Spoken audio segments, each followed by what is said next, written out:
بسم اللہ الرحمن الرحیم۔ بدگمانی اور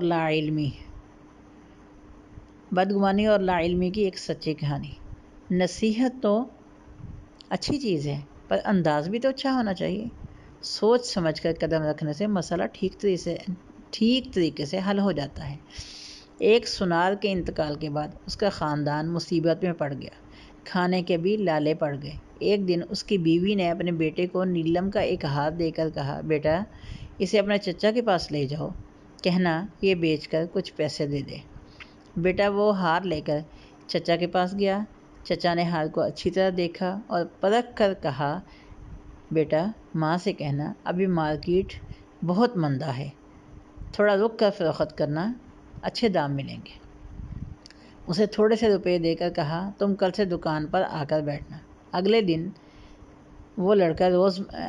سے وہ لڑکا روزمرہ دکان پر جانے لگا اور وہاں ہیروں جواہرات کی پرکھ کا کام سیکھنے لگا۔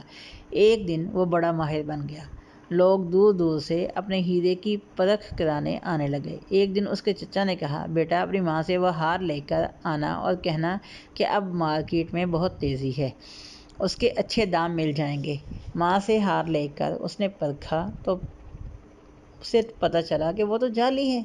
اسے گھر پر ہی چھوڑ کر دکان لوٹ آیا۔ چچا نے پوچھا، ہار نہیں لائے؟ اس نے کہا، وہ تو جعلی تھا۔ چچا نے کہا، جب تم پہلی بار ہار لے کر آئے تھے اس وقت اگر میں اسے بتا دیتا کہ یہ جعلی ہے تو تم سوچتے کہ آج ہم پر برا وقت آیا ہے تو چچا ہماری چیز کو بھی جعلی بتانے لگے ہیں۔ آج جب تمہیں خود علم ہو گیا ہے تو پتہ چل گیا کہ ہار نقلی ہے۔ سچ یہ ہے کہ علم کے بغیر اس دنیا میں ہم جو بھی سوچتے، دیکھتے اور جانتے ہیں سب غلط ہے، اور ایسے ہی غلط فہمی کا شکار ہو کر رشتے بگڑتے ہیں۔ ذرا سی رنجش